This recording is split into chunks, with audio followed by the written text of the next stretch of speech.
Okay, let's dive deep. Today we're exploring something really interesting in genetics. Genomic-enabled prediction, or GP. You probably also hear it called genomic selection, GS. Yeah, GS is maybe the more common term. And for this deep dive, our source material is pretty specific. We're working from transcripts and class notes from a statistical genetics course. That's right, it's FIT 678, Genetic Data Analysis for Plant Breeding, taught by Professor Guilherme da Silva Pereira at the Federal University of Viçosa, UFV, in Brazil. Down in the Department of Agronomy there. So our goal here is to sort of unpack the core principles. How can we use all this genomic data to predict traits? And why is this such a big deal for, say, plant breeding? Well, it really matters for those complex traits, things like crop yield or maybe drought tolerance. These aren't usually controlled by just one or two genes. Right, they're quantitative. Lots of genes involved, each maybe having just a small effect. Exactly. You often see that basic equation, Y equals Y plus E. So an individual's phenotype, Y is their genetics, Y plus environment and error, C.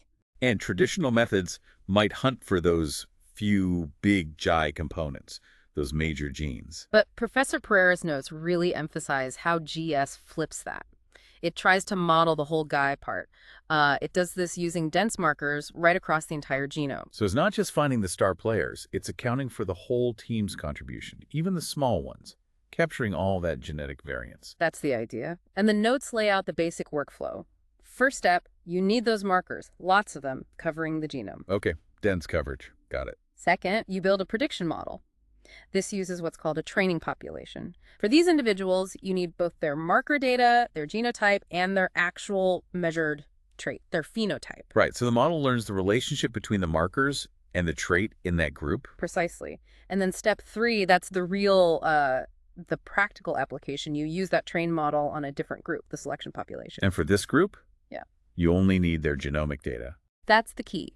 You predict their genetic merit, their potential, without necessarily needing to measure the phenotype directly, which can take ages. That definitely speeds things up. Now, I know sometimes people initially thought of GS as a bit of a black box. Yeah, that term came up, but the source material clarifies what makes these predictions accurate. One big factor is linkage disequilibrium, LD. Which is basically how well your markers track the actual genes affecting the trait, Yeah. right?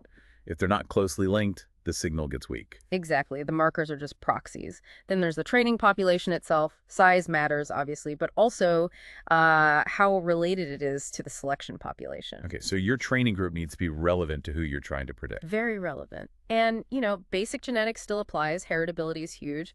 If the trait isn't strongly genetic in the first place... Because I'm predicting the genetic part won't be very useful. Makes sense. And the genetic architecture, too. Yeah, whether it's a few big genes or many small ones, GS is really built for tackling those traits influenced by lots and lots of small effect genes. So putting that all together, the output for an individual is their GEBV, Genomic Estimated Breeding Value. That's it. It's the sum total of their predicted genetic worth based on all their markers and the effects estimated by the model.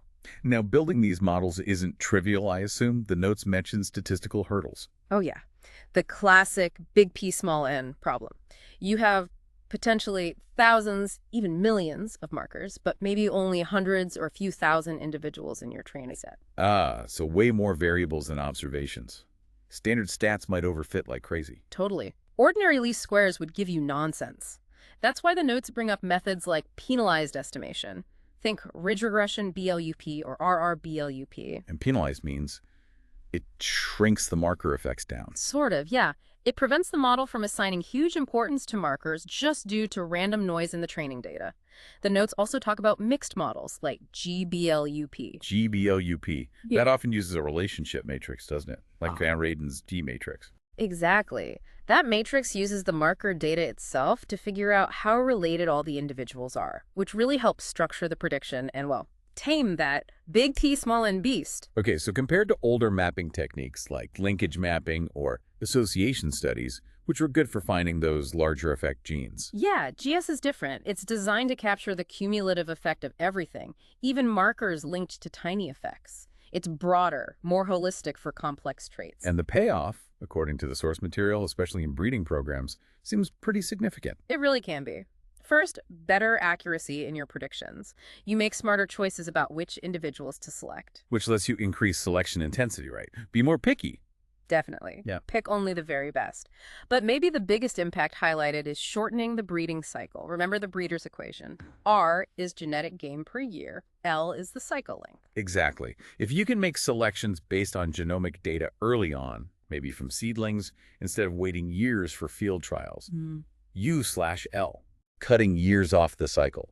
That accelerates genetic gain massively. It's a potential game changer. So wrapping up, Professor Pereira's notes paint genomic selection as this major shift, using genome-wide data for prediction, unlocking potential for complex traits. For sure. But the notes are also clear it's not magic. There are still challenges. Statistical ones, genetic ones. Like what? What are the tricky areas? Well, things like properly accounting for non-additive effects, dominance, epistasis. Simple additive models don't capture those well. Also, should we use single markers or maybe blocks of markers, haplotypes? And practical questions too, like how often do models need retraining? How do you predict performance across different environments? That's a big one. Absolutely. It shows it's still a really active research area, building on the foundations laid out in sources like those UFV notes. Okay, so it's powerful, but still evolving. Which brings us to our final thought for you, the listener. Considering these ongoing challenges and the open questions Professor Pereira's material touches on, what aspect of putting genomic prediction into practice, maybe in breeding or elsewhere, feels like the most exciting opportunity or perhaps the biggest hurdle for you right now?